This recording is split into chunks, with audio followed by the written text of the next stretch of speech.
और मैं पूरी जिम्मेदारी से कह रहा हूँ मुख्यमंत्री, इसके बाद चाहे मेरे ऊपर मुकदमा करा दें। 69,000 शिक्षक भर्ती में घोटाला हुआ था, मुख्यमंत्री जी ने एक्सेप्ट किया, 6800 वैकेंसी रिलीज की, कोर्ट ने भी कह दिया कि मिलना चाहिए, लेकिन घोटाला करने वाले की जगह जेल में होनी चाहिए, नहीं होनी चाहिए। उन पे 420 का मुकदमा दर्ज होता, लेकिन करे कौन?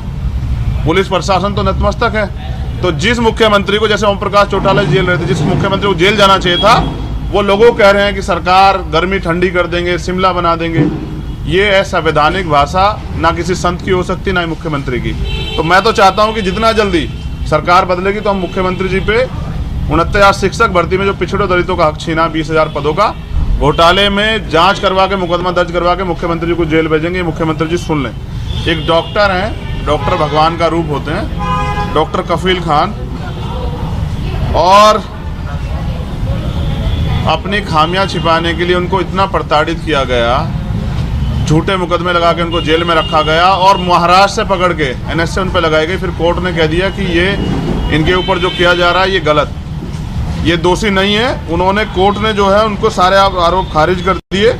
उनकी 70 साल की एक माँ है, पुलिस समय समय पे उनको परेशान करती रहती है। और गोरखपुर में BRD मेडिकल कॉलेज का जो वो बच्चों का जो इतना बड़ा जो हादसा हुआ था, वो सिर्फ और सिर्फ सरकार की फेलियर था।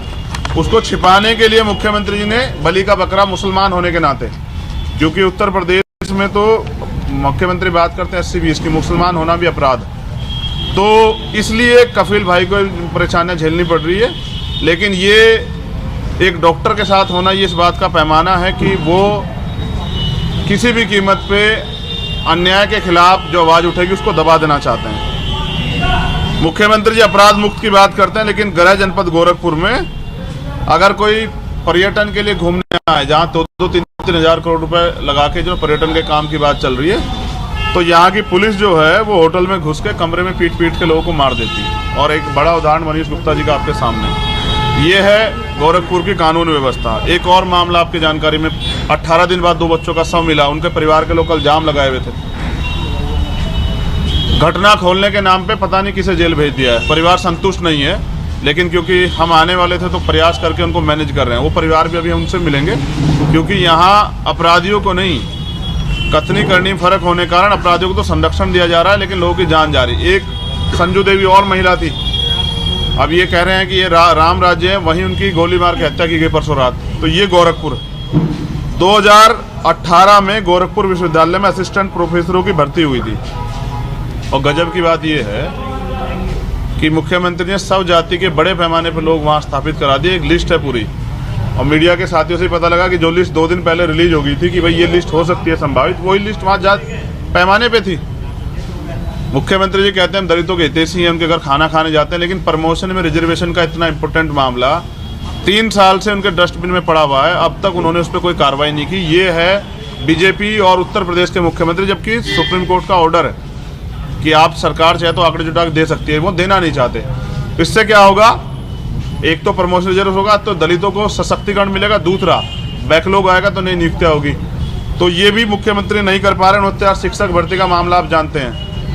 गोरखपुर यूनिवर्सिटी में एक बच्ची थी प्रियंका भारती, मैं पिछली बार भी उनके घर आया था, उसमें 302 में मुकदमा दर्ज हुआ, कोई गिरफ्तारी नहीं हुई। बताया जाता है कि जो जिन पे मुकदमा हुआ था, जो विभागाध्यक्ष थी दिव्या रानी जी, वो मुख्यमंत्री जी के करीबी, इसलिए उन पर कोई कार्रवाई नहीं। और अभी तो खबर है कि FIR लगी है। उससे भी बड़ी बात यह है कि जो SC/ST एक्ट का कंपनसेशन का पैसा, 1 पैसा उनको नहीं दिया गया, क्योंकि अधिकारियों का कहना ये है कि अगर इनको पैसे मिलेंगे तो कोर्ट जाएंगे लड़ने के लिए, और अधिकारी चाहते हैं कि वो कोर्ट ना जाए। उससे भी अच्छी बात यह है, हमने सुना है कि यहाँ मुख्यमंत्री जी दरबार लगाते हैं। 4 बार वो परिवार गया, जब वो परिवार गया तो मुख्यमंत्री जी दरबार ही छोड़ के चले गए। इतना न्याय जो है उत्तर प्रदेश में और गोरखपुर में घर घर बट रहा है। तो हमारी ये मांग है कि उस मामले की CBI जांच होनी चाहिए, क्योंकि जब तक पीड़ित परिवार संतुष्ट नहीं है तो न्याय नहीं हुआ। और मुझे विश्वास है कि मुख्यमंत्री जी दलितों का दर्द सुनेंगे, उस बेबस परिवार का दर्द सुनेंगे, भागने के बजाय इसमें CBI जांच के आदेश देंगे। कई मामलों में हुआ तो न्याय जो है वो आसान हुआ है। दूसरी बात है, व्यक्तिगत कारणों से 5 साल में उत्तर प्रदेश में लगभग 123 लोगों पर रासुका लगी, उनमें से एक मैं भी हूँ, जिसका दोष ये था कि वो अपने समाज के हितों की लड़ाई लड़ रहे थे। 123 में से कोर्ट ने 102 मामले खारिज कर दिए क्योंकि वो कहीं ना कहीं राजनीतिक साजिश के थ्रू लगाए गए थे। 15 लोग सिर्फ अकेले गोरखपुर में, और वो 15 लोगों में से मैक्सिमम लोग वो हैं जो मुख्यमंत्री जी के खिलाफ बोले। तो सत्ता का दुरुपयोग जो मुख्यमंत्री यहाँ बैठ के कर रहे हैं, गोरखपुर का जो सच है वो जानना चाहिए पूरे उत्तर प्रदेश देश को कि यहाँ हिटलरशाही तानाशाही है। अगर मीडिया का ही साथी बोलता है तो उसको भी अपनी जान बचाने के लिए शरण लेनी पड़ती है। तो ये उत्तर प्रदेश में सामाजिक न्याय